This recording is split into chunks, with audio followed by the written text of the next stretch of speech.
kemenangan diberikan bagi kita yang tetap memelihara iman dan percaya kita kepada Tuhan. Jaminan yang kemenangan yang Tuhan sudah berikan kepada kita itu tidak bisa dikerjakan sebagian atau setengah.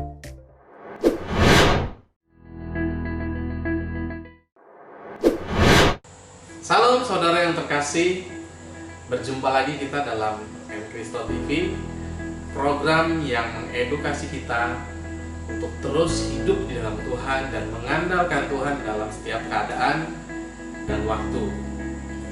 Dalam kali ini kita akan belajar bersama-sama tentang jaminan kemenangan. Di dalam 1 Yohanes 5 ayat 4-5 dikatakan, sebab semua yang lahir dari Allah mengalahkan dunia, dan inilah kemenangan yang mengalahkan dunia, iman kita. Siapakah yang mengalahkan dunia selain daripada dia yang percaya bahwa Yesus adalah anak Allah? Saudara, sejak semula dosa adalah penghalang antara manusia dan juga Allah. Pelanggaran terhadap hukum dan perintah Allah dan tipu daya iblis mengikat dan menjadikan manusia menjadi budak dosa. Ini sudah terjadi sejak dahulu dan jauh sebelum kita saat ini ada dan dilahirkan. Kejadian ini terjadi sejak Adam dan Hawa. Sejak Adam dan Hawa jatuh ke dalam dosa dan iblis berhasil menipu daya mereka, dosa menjadi penghalang untuk Adam dan Hawa bisa berjumpa dengan Tuhan. Tapi Allah telah memerdekakan kita dari hukum dosa dan hukum maut melalui kematiannya di kayu salib, dengan mengirimnya anaknya yang tunggal, yaitu Yesus Kristus. Dan karena itulah akhirnya kita bisa diselamatkan hingga saat ini. Seperti yang tertulis dalam Roma 8 ayat 3. Sebab apa yang tidak mungkin dilakukan hukum Taurat karena tak berdaya oleh daging, telah dilakukan oleh Allah dengan jalan mengutus anaknya sendiri dalam daging, yang serupa dengan daging yang dikuasai dosa. Karena dosa ia telah menjatuhkan hukuman atas dosa di dalam daging. Tapi yang jadi pertanyaannya, apakah setelah kita menjadi orang percaya, iblis berhenti mencoba? Iblis berhenti mencobai kita?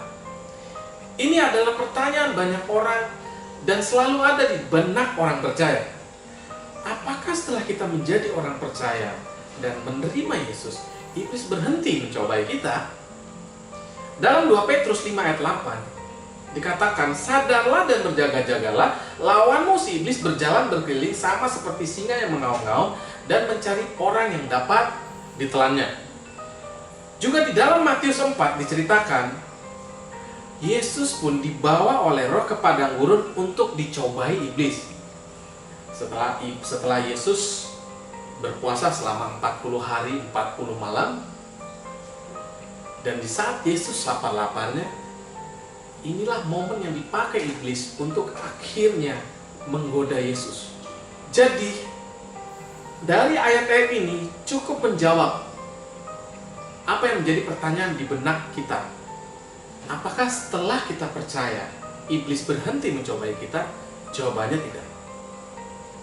Saudara, di dalam kehidupan kita yang harus kita sadari, banyak upaya yang dilakukan oleh iblis untuk akhirnya sinar atau cahaya Yesus, cahaya terang di dalam kehidupan kita, itu berhenti bersinar. Baik itu melalui kepahitan masa lalu, kekecewaan masa kini, ataupun ketakutan akan masa depan. Sebagai contoh di dalam Alkitab yang bisa kita lihat adalah dua anak Tuhan yang sama-sama berangkat dari kepercayaan mereka kepada Allah, yaitu Abraham dan juga Lot. Abraham dan Lot merupakan dua anak Tuhan, sama-sama anak Tuhan, sama-sama orang percaya. Abraham yang terus memegang janji kemenangan yang berasal daripada Tuhan, sedangkan Lot hidup dan mengandalkan kekhawatirannya atau dikuasai oleh kekhawatirannya, sehingga Lot tidak bisa melihat jaminan kemenangan atas hidupnya dan juga keluarganya. Kita bisa lihat akhir daripada kedua tokoh atau sosok yang di dalam Alkitab catat ini. Abraham diberkati dan menjadi berkat bagi banyak orang, bahkan menjadi bapak orang percaya. Sedangkan Lot hidupnya berakhir dengan tragis. Dia hidup terlunta-lunta di dalam gua, dia menghamili kedua anaknya sendiri, dan berakhir dengan dimusnahkannya seluruh keturunannya. Yang kita dengar, yang kita tahu bersama dengan tragedi Sodom dan Gomora.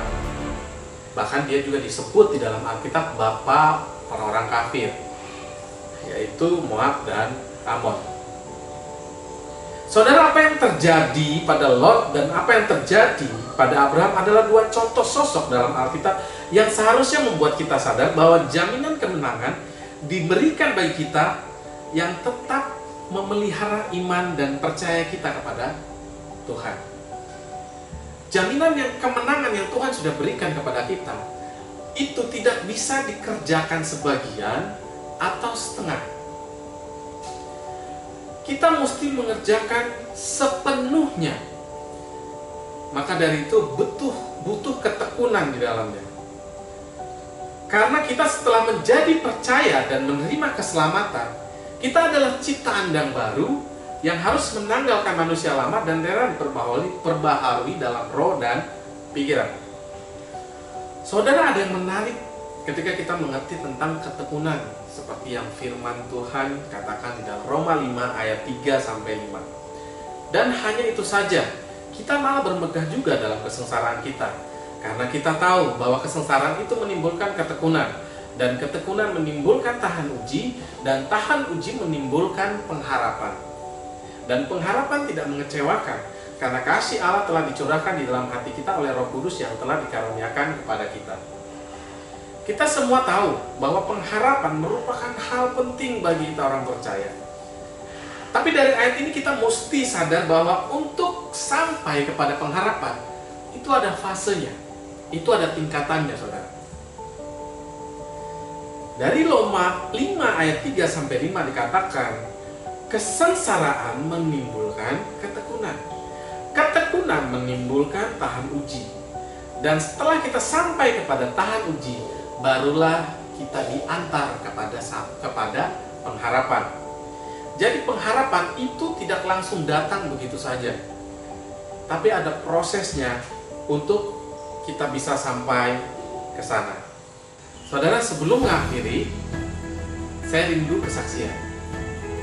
Saudara, saya berangkat dari keluarga yang broken. Saya berasal dari keluarga yang tidak harmonis. Saudara bisa bayangkan seorang anak yang tumbuh dalam keluarga yang tidak harmonis. Bagaimana pola pikirnya, bagaimana karakternya, bagaimana mentalnya. Sudah pasti anak itu tumbuh dengan rasa yang tidak percaya diri, tumbuh dengan mental yang mungkin saja dengan karakter yang tidak benar dengan Tuhan, dan itu terjadi pada saya.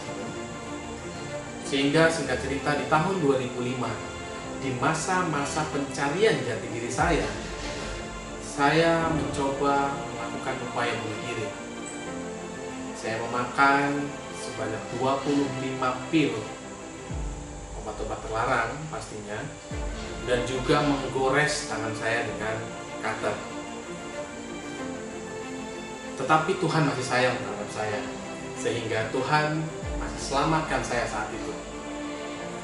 Di tahun 2006, saya berangkat ke Samarinda untuk melanjutkan studi saya. Dan ketika sampai di Samarinda, saya juga berkumpul kembali dengan orang-orang, dengan rekan-rekan, dengan sahabat-sahabat yang seprofesi dengan saya, yang sama-sama minum, yang sama-sama memakai obat.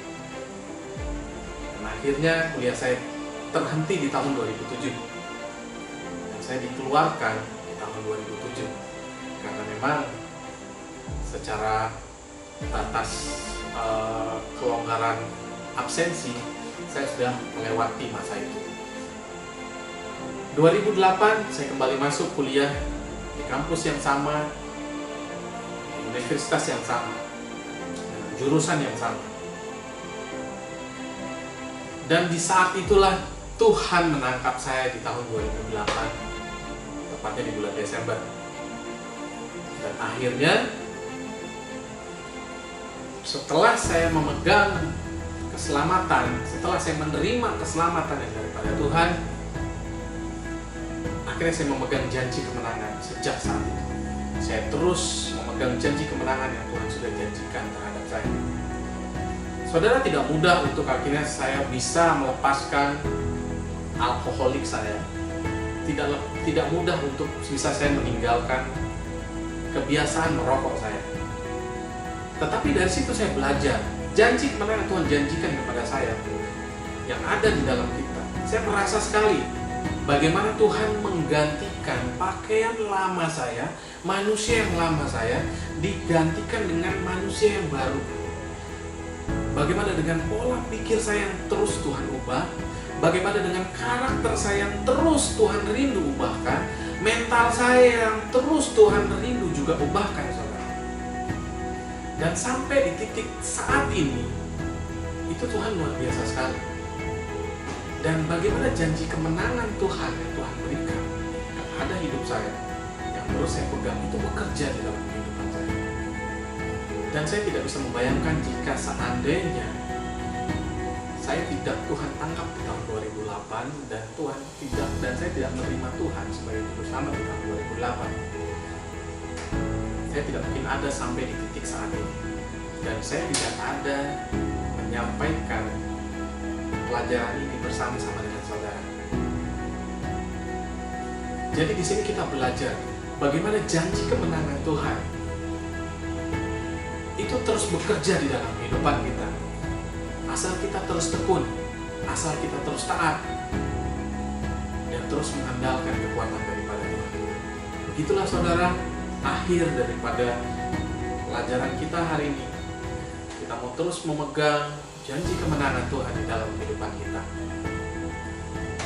Salam saudara, selamat menikmati hidup bersama-sama dengan Tuhan. Terima kasih.